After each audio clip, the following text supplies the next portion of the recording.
What's up YouTube, it's Jared again, or the fellow linguist, and in this video I have some clips from 4 matches I played the other night over the span of about an hour and a half, just highlighting some fun I had with the A-91, a tribute or a montage if you will, minus the dubstep though.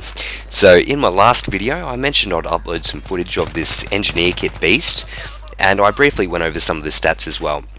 So today I'd like to go into more statistical depth and just give my personal opinion of what I think this weapon's highlights and downfalls are. Now, although I'm sure people have already made videos about this weapon and gone through the stats, I'm doing so in hope that if you haven't already given this weapon a go that you will, or at least give it another shot if you already have, because I've had a ton of fun since unlocking it. Alright, so the A-91 has unlocked at a score of 58,000 for the engineer kit, and it's available for both teams, so whether you're playing as the US or Russia, even though this is actually a Russian-made bullpup assault rifle. Now, its magazine capacity is 30 rounds, plus 1 in the chamber, as is almost all the assault rifles in Battlefield 3, and it has a fire rate of 800 rounds per minute, which is reasonably fast, yet still controllable. And as long as you time your reloads correctly, it can be very dangerous for the other team if you happen to run into a group of 2 or 3 enemies at close range. You'll actually notice in a few instances throughout the video just how much the A-91 struggles at long range. In terms of damage, it inflicts a maximum damage from point blank to about 10 meters of 25 damage. However, this sharply drops off to a minimum 14.3 at about 50 meters, suggesting that this weapon is intended for close quarters gunfights and is well suited to the engineer kit. And these damage stats are comparable with all the engineer kit weapons, except of course for the ACWR and the SCAR-H.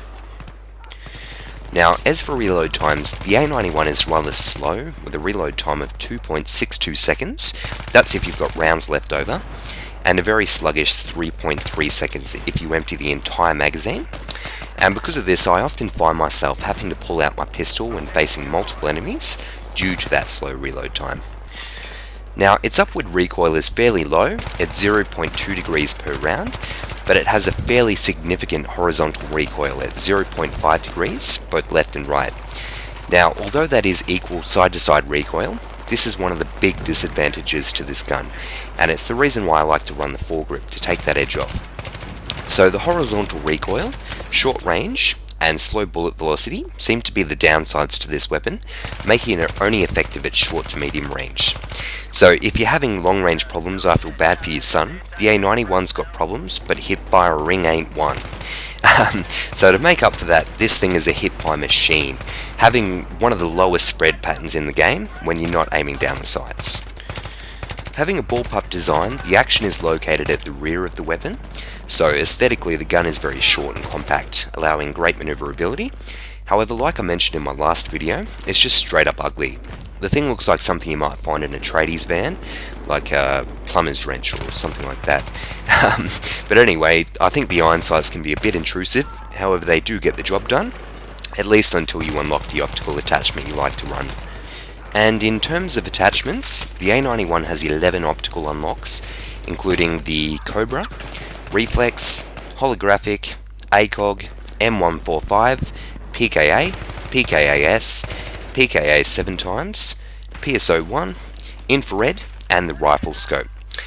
As for underbarrel attachments, you've got the tactical light, laser sight, and the foregrip, and barrel attachments include the suppressor, heavy barrel, and the flash suppressor.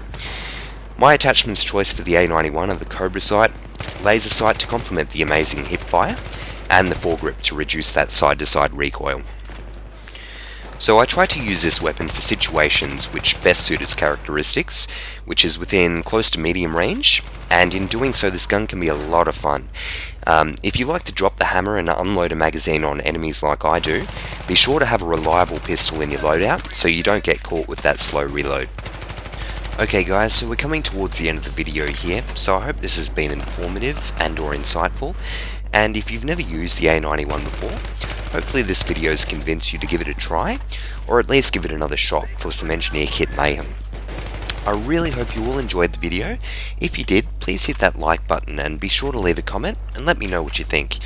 I'm going to leave you here with this nice triple kill spray down, and if you'd like to see more videos in the future, please subscribe and stay tuned. Peace!